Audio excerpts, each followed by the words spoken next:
तो hello everyone, कैसे हो आप सभी लोग। एपिसोड के शुरुआत में हमें दिखाया है तो वहीं पर सारे एसटी लोग आ चुके होते हैं। तभी कमांडर नोटिस करती है वहाँ पर कुरुमी के क्लोन्स वगैरह सभी डीईएम के लोगों को मार रही होती है। सीन शिफ्ट होता है सिडो की तरफ। सिडो बोलता है कि तुम परेशान मत हो, मैं तुम्हारी तरफ आ रहा हूँ तुम्हें बचाने के लिए। अगली सीन में अचानक से वहाँ पर डीईएम के कुछ लोग आ जाते हैं और हमें सिडो को वहीं पर कैद कर लेते हैं। अगले सीन में दिखाया है तो वो सभी लोग सिडो को पकड़ चुके होते हैं और वो उसको मारने वाले होते हैं। तभी अचानक से वहीं पर हमारी मिको आ जाती है और बोलती है गार्बेल। इतना बोलते उसके सामने उसका एक छोटा सा एंजल आ जाता है और उसके साथ ही वो उसका अपने पावर को यूज करने लगती है और अपने सारे पावर से वो सभी लोगों को हिप्नोटाइज करने लगती है और वो सभी लोगों को हिप्नोटाइज करने में कामयाब भी हो जाती है। अगले सीन में दिखाया थे मिको बोलते तुम ऐसा मत सोचना कि मैं तुम्हें बचाने आया हूँ। अगले सीन में वहीं पर सारे जो तीनों स्पिरिट होते हैं वहाँ पर चले आते हैं और बोलते हैं कि उन्नीस समय हमें क्या करना चाहिए। तभी मिको बोलती है तुम यहाँ पर जितनी भी सारी बिल्डिंग देख रहे हो इसके अंदर एक भी उज्जट को आने मत देना, ये मेरी हुक्म है। अगले सीन में दिखाया था वहीं पर सिडो बोलता है असल में हमारे वादे के बारे में क्या हुआ।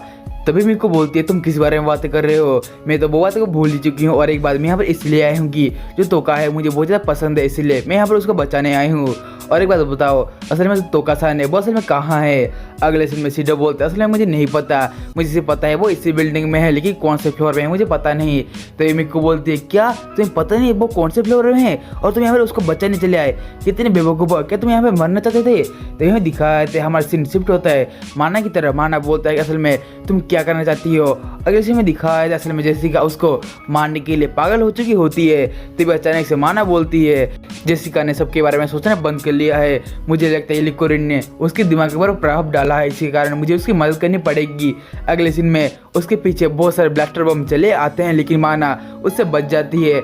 अगले सीन में दिखाया था माना इस सीन को नोटिस करती है, उसके साथ ही हमें दिखाया था वहीं पर ही हमारी योसिनो होती है। वो बोलती है कि तुम सभी उजड़ से अलग हो, मुझे लगता है कि तुम अच्छी उजड़ हो। अगले सीन में दिखाया था वहीं पर ही योसिनो बोलती है हाँ क्योंकि ये तो सिडो की बहन है ना, मैंने सही कहा। तभी अचानक से माना बाहर उठते हुए उसके कैप्टन के पास पहुंच जाते हैं और बोलते कैप्टन पहले आप इस चीज़ को छोड़ के आप उन लोगों को संभालिए। तभी हमें दिखाया तो वो असल में हमारी योसिनो का यूजर की बातें कर रही होती है क्योंकि वो सभी लोग एक स्पिरिट होते हैं। अगले सीन में कमांडर बोलती है नए दुश्मन आ चुके हैं तो सारे लोगों को भेज दो। तो हमें दिखाया था हमारी जो माना होती है वो बहुत तेज से टावर की तरफ बढ़ रही होती है लेकिन अचानक से उसके साइड में बड़ा सा लाइटिंग भी आता है। उसके साथ ही हमारी जो एलन सन होती है वो अचानक से आके हमारे माना के ऊपर हमला कर देती है लेकिन माना उस हमले से बच जाती है। तभी एलन सन बोलती है मुझे पता चला कि यहाँ पर एक घुसपैठे चला आया है और वो घुसपैठे वो तुम हो। असल में मुझे पता है मेरे बाद यहाँ के सबसे बड़े उजाड़ मतलब सबसे ताकतवर उजाड़ तुम ही हो, लेकिन उसका कोई भी मतलब नहीं बनता। तभी हमें दिखाया था माना बोलती है असल में तुमने मेरी बॉडी के साथ क्या किया है मुझे पता है। तभी एलेंटन बहुत ज़्यादा हैरान हो जाती है और बोलती है क्या तुम्हें पता है हमने तुम्हारी बॉडी के साथ क्या किया है। तभी माना बोलती है हाँ मुझे पता है और मैं तुम्हारे टेस्ट सब्जेक्ट का बहुत ज़्यादा बड़ा हिस्सा थी। तो अचानक से जिसका बोलती है माना अभी तुम मरने वाली हो। तभी माना बोलती है तुम जरा चुप रहोगे, हम एक बहुत बड़ा डिस्कशन कर रहे हैं। तभी अचानक से जैसे उनके ऊपर हमला कर देती है और उसके साथ ही हमारी जो माना होती है वो अपने चारों तरफ एक शील्ड बना जाती है लेकिन उस शील्ड का कोई फ़ायदा नहीं होता और वो शील्ड टूट जाता है। उसके साथ ही हर माने को बहुत ही गंदा वाला डैमेज पड़ता है। अगली सीन में दिखाया था वहीं पर ही हमारी जो मतलब जेसिका और एलन होती है वो बोलती है अभी तुम कहीं पर नहीं जा सकते, अभी तुम मरने वाले हो, वो भी मेरे हाथों में। अगले सीन में हमें दिखाया था वो दोनों हमारे माना के ऊपर हमला कर रहे होते हैं। उसके साथ ही हमें दिखाया तो वहीं पर अचानक से हमारे एलन हमारे मारने के ऊपर हमला करने लग जाती है। उसके साथ ही एलन बोलती है अभी तुम शानदार हो लेकिन मुझसे ज़्यादा बेहतर नहीं हो सकती हो। तभी अचानक से हमारे जेसिका माना के पीछे बहुत बड़ा सा ब्लास्ट करती है और हमें दिखाया था वो ब्लास्ट से हमारे जो माना होते हैं वो लिटरली बहुत ज़्यादा डैमेज हो जाती है। और हमें दिखाया था अगले सीन में हमारी जो एलन होती है वो लिटरली माना के ऊपर जंगली की तरह चढ़ जाती है और हमें दिखाया था उसके ऊपर अटैक करने वाली होती है। तो अचानक से उसके अटैक को ऐसे डॉज कर लेता है और हमें दिखाया था उसके अटैक को हमारी ओरिगामी आकर डॉज कर लेती है। अगले समय दिखाए थे हमारे ओरिगामी को देखे माना बोलती है तुम यहाँ पर क्या कर रही हो। तब अचानक से हमारी ओरिगामी बोलती है कि असल में तुम बताओ सिडो कहाँ पर है। तो वो बोलती है असल में वो टावर के अंदर है। तब अचानक से हमारे ओरिगामी उस टावर के अंदर जाने लगती है। अगले सीन में दिखाया है तो उसके सामने हमारे एलियन चली आती है और बोलती है असल तुम यहाँ पर नहीं जा सकते, मैं तुम्हें वहाँ तक जाने नहीं दूंगी जो भी हो जाए। अगले सीन में हमें दिखाया है तब वहीं पर ही जेसिका आ जाती है और बोलती है कि माना मैं तुम्हें मार डालूंगी। अगले सीन में हमारे माना के आगे जेसिका खड़ी हुई होती है और उसके साथ ही हमारे ओरिगामी के आगे हमारी एलियन खड़ी हुई होती है और यहीं पर हमारा सीन चेंज होता है और हमें दिखाया है तभी मेरे को बोलती है तुम मुझे बोलो असल में हमारे टोका-चान को कहाँ पर रखा गया है। वो लड़की बोलती है उसको 18वें मंजिल पर रखा गया है और वो उसको एक कार्ड देती है और बोलती है इस कार्ड को यूज करो और तुम बिना किसी दिक्कत के वहाँ पर जा सकते हो। और हमें दिखाया है हमारी मिक्कू बोलती है तो ठीक है। अगले से में दिखाया है मिक्कू अपने होठों पे हाथ रखती है और उसके साथ ही वो अपने हाथों को उस लड़की के होठों पे रख देती है। इसके कारण हम जो लड़की होती है वो लिटरली वैसे पागल हो जाती है और वहीं पर बेहोश गिर जाती है और बोलते कि ओ निशा मुझे और इधर प्यार दो। अगले सीन में दिखाया है सीधे बोलता है कि तो ठीक है चलो हमें अभी 18 फ्लोर पे चलना है। अगले सीन में दिखाया है मिक्कू बोलती है तुम मुझे हुक्म नहीं दे सकते, हम दोनों टीम नहीं है। तभी हमें दिखाया है अचानक से वहीं पर कुछ लोग वगैरह आ जाते हैं उसको मारने के लिए। तभी अचानक से हमारे सीडो होता है वही वहाँ से बच जाता है और बोलता है मिक्कू तुम पीछे रहो। तभी अचानक से वो सभी लोग होते हैं वो हमारे सीडो की तरफ अटैक कर रहे होते हैं। तभी अचानक से मिक्कू बोलती है मुझे छुपने की जरूरत नहीं। तभी अचानक से वो अपने पावर का यूज़ करती है और उसके साथ ही वो जो DEM के लोग होते हैं वो वहीं पर बेहोश होकर गिर जाते हैं। अगले सीन में दिखाया है मिक्कू बोलती है कितना कमज़ोर है मुझे मारने के लिए। अगले सीन में वहीं पर पीछे से बहुत सारे लोग मिक्कू को मारने लगते हैं। तभी अचानक से हमारा सीडो मिक्कू के पीछे चला जाता है और उसके ऊपर बहुत ज़ोरों से अटैक करता है अपने शोर से।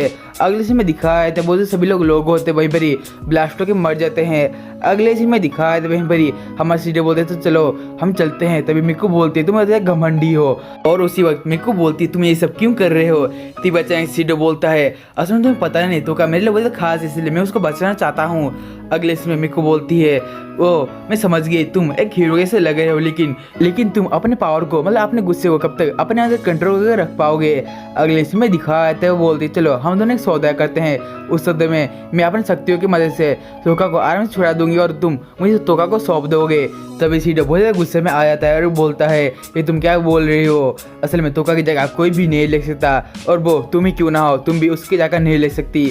अगले सीन में दिखाया है हमारे मिक्कू बोलती है तुम इस सिचुएशन को नहीं समझ रहे हो, तुम एक दिन मारे जाओगे। अगले सीन दिखाया है सीडो बोलते हैं असल में तुम इंसानों जैसी हो लेकिन तुमसे थोड़ी सी अलग हो। तभी मिक्कू बोलती है तुम चुप हो जा, मैं इंसान नहीं हूँ और लड़के जो होते हैं मेरे गुलाम हैं और लड़कियाँ मेरे गुड़ियाँ हैं। तभी में दिखाया है सीडो बोलता है असल में तुम लड़कों से इतना नफरत क्यों करते हो। तभी में दिखाया है सीडो बोलता है तुम मुझे बताओ तुम इंसानों को इतना नीचे क्यों गिरा रही हो, क्या तुम्हें इंसान पसंद नहीं। तभी में दिखाया है वो बोलती है तुम भी तो एक इंसान हो, तुम अपने पावर की वजह से एक स्पिरिट बन चुकी हो लेकिन तुम एक पहले इंसान ही थी, मैंने सही कहा। अगले सीन में वो बोलती है तुम मेरे बारे में इतना सब कुछ कैसे पता चला। तभी सीडो बोलता है असल में मेरा एक दोस्त है जो सभी चीज़ों को आराम से बता सकता है। असल में हमें दिखाया है तो असल में कुर्मी बात कर रही होती है और हमें दिखाया है उसके साथ ही हमारे जो मिक्कू होते हैं बोलते कि तुम बकवास मत करो, असल में कोई भी सच्चाई नहीं है। तभी अचानक से सीडो बोलते हैं तुम झूठ मत बोलो, तुम एक इंसान थी पहले। और हमें दिखाया है तो वहीं पर ही हमारे जो सीडो होता है वो बोलता है तो तुम बोलो मैं तुम्हें मदद करना चाहता हूँ। अगले सीन में हमारे मिक्कू बोलते हैं तो ठीक है तुम जीत चुके हो और मैं अभी तुम्हें सभी कुछ बताऊंगी। असल में मैं पहले एक सुंदर और फेमस आइडल थी और मैं अच्छे से गाना गाया करती थी और सभी लोग मुझे बहुत ज़्यादा प्यार भी करते थे और उसके साथ ही मैं बहुत जगह बजा के कॉन्सर्ट वगैरह करती थी और मेरा जो गाना था वो लिटरली सभी लोगों के पास मतलब सभी लोगों के दिल में पहुंचता था। एक दिन मुझे पता चला कि मेरे मैनेजर है मेरे पास आया और बोला असल में जो टीवी के मालिक है वो मुझे पसंद करते हैं और वो मुझे एक रात के लिए अपने पास बुला रहे हैं। तबीयत को सुन के हमारे सीडो बोलते हैं रुको इसका मतलब क्या है एक रात के लिए। तो हमें दिखाया जाता है मेरे को बोलती है असल में तुमने सही समझा लेकिन मैंने उसको इनकार कर दिया, लेकिन उसके बाद ही मेरे जो सारे प्रॉब्लम था वो अभी शुरू हो चुका था। और एक बार मेरे जो खुद की मैगजीन पर मेरे बारे में बहुत ज़्यादा गलत गलत चीज़ें अफवाह फैला रहे थे और मेरे जो फैन वगैरह थे वो भी मुझे बहुत ज़्यादा बुरा भला कहते थे। उसके साथ ही मेरे जो कॉन्सर्ट का टिकट था वो बहुत ज़्यादा कम लोग ही लेने के लिए आते थे और जो भी लेते था उनमें से बहुत सारे लोग मुझे आके गालियाँ करते थे तुम्हारे कॉन्सर्ट का टिकट है वो ज़्यादा बेकार है। और लेकिन तभी भी मैं अपने गाने के ऊपर पूरी तरीके से भरोसा करती थी। और एक दिन मैं अपने कॉन्सर्ट में गई थी, वहाँ पर ज़्यादातर लोग नहीं आए थे मुझे देखने के लिए, लेकिन तभी भी मैं अपने गाना गाना शुरू कर दी थी। और अचानक से मैं गाना गाते समय मेरा जो वॉइस था, मतलब मेरा जो आवाज़ था, वो अचानक से गायब हो गया और मैं कुछ बोल ही नहीं पा रही थी। इसीलिए मुझे बहुत ज़्यादा बुरा लगा। मैंने सोचा कि अभी मैं और कुछ भी नहीं कर पाऊंगी, और ये सब उन्हीं बुरे इंसानों की वजह से हुआ, खासकर उन लड़कों की वजह से जो मुझे बुरी नज़र से देखते थे। और उसके साथ ही असल में एक दिन मेरे पास एक गॉडेस आई और मुझे बोला कि मैं तुम्हें पावर दूंगी, और उसने मुझे अपने स्पिरिट की पावर दी। और इस स्पिरिट के पावर से मैं अपने गाने को, मतलब मैं अपने ऐसो आराम शोहरत को फिर से वापस ले पाई हूँ। और इसीलिए मुझे लड़कों से सख्त नफरत है, और इसीलिए मैं चाहती हूँ कि सभी लड़के मुझसे दूर रहें और उनको मर जाना चाहिए। अभी सीटो बोलते हैं मुझे तुम्हारे लिए बहुत बुरा लगे, और मेरा मन करता है कि उस टीवी का मालिक को मैं जाके लात मारूँ, लेकिन हम कुछ भी नहीं कर सकते। और तो ये वो बोलता है इसीलिए मैं चाहता हूँ कि तुम सभी इंसानों को अच्छे नज़रिए से देखो, वो सभी इंसान बुरे नहीं होंगे।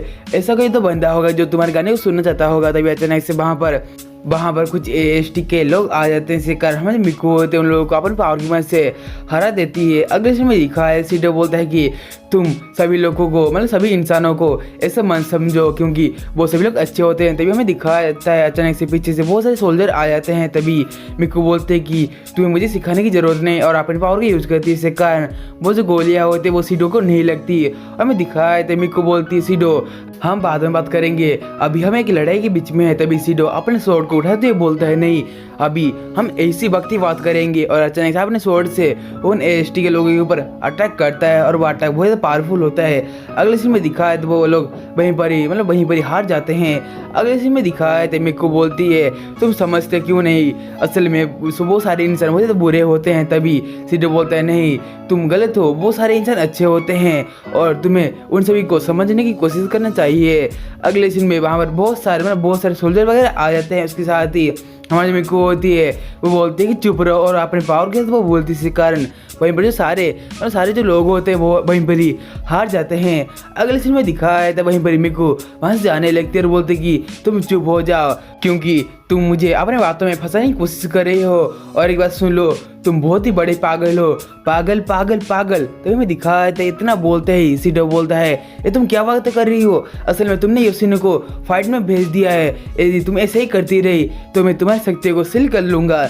अगले सीन में दिखाया है तो वो बोलती है ऐसा करने की सोचना है भी मत, मैं इतना ज़्यादा कमज़ोर नहीं हूँ। अगले सीन में सीडो बोलता है असल में मैं चाहता हूँ सिर्फ तुम अपनी रियल आवाज़ में गाओ, ना कि अपनी शक्तियों के आधार पर तुम गाओ, जिससे कि सभी लोगों को हिप्नोटाइज कर सकती हो। इसीलिए मैं चाहता हूँ कि तुम अपने आवाज़ में गाओ। तभी मिको बोलती इसका कोई फ़ायदा नहीं होगा, लेकिन सीडो बोलता है कि नहीं इसका फ़ायदा होगा, यदि तुम्हारे गाने को कोई भी ना सुने तो ठीक है कोई बात नहीं, मैं तुम्हारे गाने को सुनूंगा और उसके साथ ही मैं तुम्हारे सारे गाने को, बस सारे कॉन्सेप्ट को सुनूंगा। और मैं तुम्हारे कुछ गाने पहले भी सुन चुका हूँ, वो भी तुम्हारे घर के अंदर, असल में तुम्हारे घर में जो कैसेट वगैरह थे मैं उसको सुना हूँ और वो बहुत ज़्यादा अच्छे थे और मुझे बहुत ज़्यादा रिलैक्सिंग फील करवा रहे थे, मुझे उसको सुन के बहुत ज़्यादा अच्छा लग रहा था।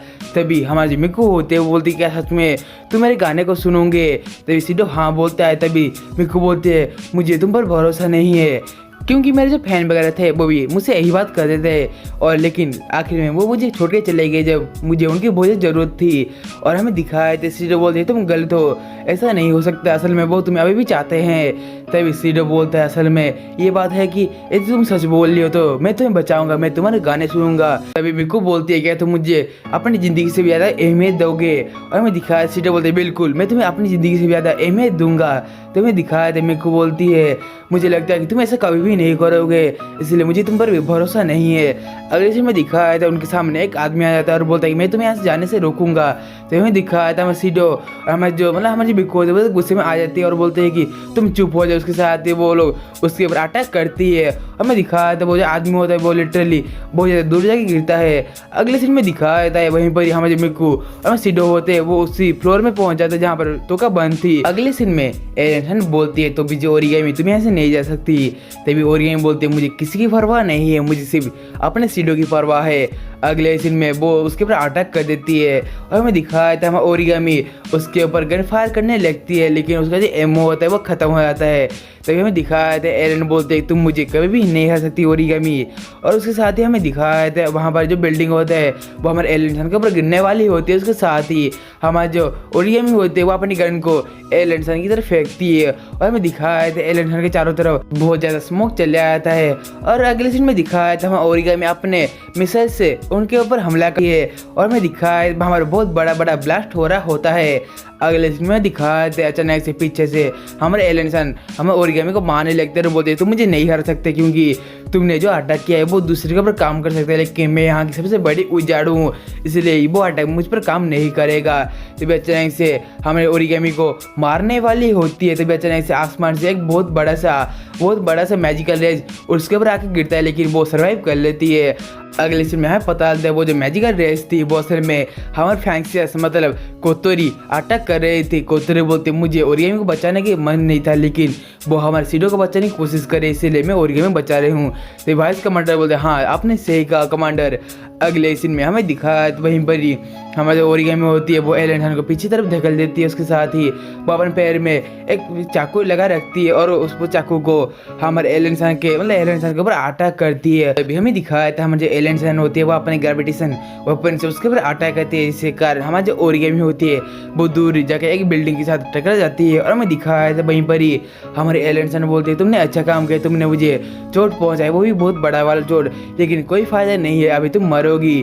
तो हमें दिखाया था अचानक से हमारे जो एलन होती है वो सॉरी मुझे अभी जाना पड़ेगा, मुझे मेरे मास्टर बुला रहे हैं मतलब वेस्टकोट बुला रहा है। अगले सीन में हमारे जो ओरिगामी होती है वो एक चीज़ को नोटिस करती है, वो नोटिस करती है वहाँ पर अमी हमारी सिस्टर मतलब यूजिरो और कागुया उड़ रहे होते हैं, बोलती है कि क्या सच में वो दोनों में एक स्पिरिट है। तो हमें दिखाया था वहीं पर ही हमारे जो मिको होते हैं वो उस कार्ड को यूज करने लगती है दरवाजे खोलने के लिए। और हमें दिखाया दरवाजे के अंदर एक मैजिकल सिस्टम ओपन होता है, उसके साथ ही वो दरवाजा अचानक से खुलने लगता है।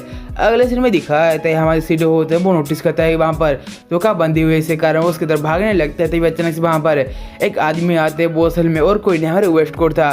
वो बोलता है कि तुमने प्रिंसेस को बचाने आए हो। तभी सीडो बोलते हैं हाँ तुमने सही कहा। अगले सीन में हमें दिखाया था वो बोलता है तो ठीक है मैं हूँ वेस्टकोट DEM के डायरेक्टर। अगले सीन में दिखाया था वो एक चीज़ को नोटिस कर लिटरली बहुत ज़्यादा हैरान हो जाता है और बोलता है असल में तुम कौन हो। तो हमें दिखाया था हमारा सीडो बोलता है असल में मैं हूँ इस्तुका सीडो मतलब मैं तोका को बचाने आया हूँ। और हमें दिखाया था वहीं पर ही हमारा जो वेस्टकोट था मतलब DEM का डायरेक्टर वो हंसने लगता है और बोलता है तुम तो वही लड़के हो ना जो स्पिरिट की पावर को सील करते हो, आज के तो मेरे जिन्नी बन गया। तो मैं दिखाया तब वहीं पर सीडो बोलते हैं तुम क्या बोल रहे हो, पहले तुम धोखा को छोड़ रहे तो मैं तुम्हें मार डालूंगा। तभी वो बोलता है क्या तुम सच में ऐसा कर सकते हो। तभी सीडो बोलता है मैं धोखा को बचाने के लिए आया हूँ, मैं उसको बचाने की कुछ भी कर सकता हूँ। अगले सीन में दिखाया तो वो बोलता है तो ठीक है मैं अभी छोड़ देता हूँ क्योंकि मेरे पास इतना पावर नहीं कि मैं तुम्हारे साथ लड़ पाऊँ। अगले सीन में दिखाया तो वो तोका को आज़ाद कर देता है। तभी जो तोका होती है वो अचानक से अपने होश में चली जाती है और बोलती है सीडो। तभी अचानक से वो अपने सामने सीडो को देखती है और वहाँ से भागते हुए सीडो के पास जाने लगती है। और हमें अगले सीन में दिखाया तो वो दोनों एक दूसरे के पास होते हैं, लेकिन उसके बीच में एक बड़ा सा गिलास होता है जो बहुत ज़्यादा मोटा होता है। अगले सीन में सीडो बोलता है तुम इस बैरियर को ओपन कर लो। तो हमें दिखाया था वेस्टकोट बोलते हैं सॉरी तुम अपने ताकत से उसको तोड़ दो। अगले सीन में दिखाया था वो बोलते हैं मैं तो बताना भूल ही गया, तुम जहाँ पर अभी खड़े हो वो तुम्हारे लिए बहुत खतरा हो सकता है। तभी अचानक सीडो को पीछे से आके वो एक बहुत बड़ी चीज़ आके लगती है और हमें दिखाया था उसके पीछे से एक स्वॉर्ड आके उसके दिल के आर पार हो जाता है। अगले सीन में दिखाया था उसके अंदर से बहुत सारा खून बहने लगता है। उसके साथ ही हमें दिखा सीडो पीछे मुड़ के देखता है और बोलता है कि तुम कौन होते हुए अचानक हमें दिखा दे पीछे हमारी एलेंसन खड़ी हुई होती है, बोलते कि तुम्हें ख़त्म कर दूंगी। और हमें दिखा दे वहीं पर हमें सीडो होता है वो नीचे गिर जाता है और वो वहीं पर बेहोश हो जाता है। और ये बात को तोका नोटिस करके लिटरली बहुत ज़्यादा हैरान हो जाती है। अगले सीन में दिखा है वेस्टकोट बोलता है तुम्हें अपने प्यार को बचाना चाहिए, वो अभी मरने वाला है। अगले सीन में दिखाया था वहीं पर हमारी बिको होती है वो अपनी पावर को यूज़ करने लगती है। तभी हमें दिखाया था वहीं पर ही हमारे एलन बोलती है तुम्हारी जो पावर है वो मुझ पर काम नहीं करेगी। और उसी वक्त हमें दिखाया था हमारे जो एलन जान होती है वो सीडो को मारने वाली होती थी। अचानक से हमें तो का उठती है और बोलती है कि तुम उसको छोड़ दो। अपने छोर से ग्लास के ऊपर बहुत ज़्यादा ज़ोर से हमला करने लगती है, लेकिन उसका कोई फ़ायदा नहीं होता। अगले सीन में दिखाया था वो बोलती है तुम लोग प्लीज़ सीडो को मत मारो। अगले सीन में दिखाया तो वो सीडो के साथ बिताई हुई सारी बातें याद करने लगती है और वो कैसे सीडो से मिली थी और सीडो ने उसको कैसे बचाया था और उसको कैसे नाम दिया था। और लेकिन वो बोलती है अभी तक मैंने सीडो के लिए कुछ भी नहीं किया, अभी सीडो मेरे लिए मरने जा रहा है। तभी अचानक से वो अपनी यादों में खोने लगती है। अगले सीन में दिखाया था कोतोरी की जो टीम मेंबर होते हैं वो बोलते हैं असल में हमें यहाँ पर मैक्स एयरटेल मिला है, मतलब यहाँ पर बहुत ज़्यादा स्पिरिचुअल पावर की एनर्जी महसूस हो रही है और वह एनर्जी धीरे धीरे बढ़ती ही जा रही है। अगले सीन में दिखाया था वहीं पर ही हमारा जो वेस्ट कोट होता है मतलब DEM का डायरेक्टर वो बोलता है कि वेलकम डार्क लॉर्ड। उसके साथ हमें दिखाया वहीं पर ही वहाँ बहुत सारे स्पिरिचुअल का ऑरा घूमने लगता है। और उसके साथ ही आज का जो हमारा डेटेड लाइफ का सीजन 2 का एपिसोड नंबर 9 का जो स्टोरी लाइन था वहीं पर एंड हुआ था। यदि आप हमारे चैनल पर पहली बार आ रहे हो तो प्लीज़ इस वीडियो को एक बार लाइक और इस चैनल को एक बार सब्सक्राइब करना मत भूलिए। हम लोग ऐसे न्यू और अमेजिंग वीडियो आप लोगों के लिए रोज लाते रहते हैं। तो गाइस आज के वीडियो में इतना था, तो मिलते हैं अगले वीडियो में, तब तक के लिए अब सभी लोगों को सायोनारा गाइस।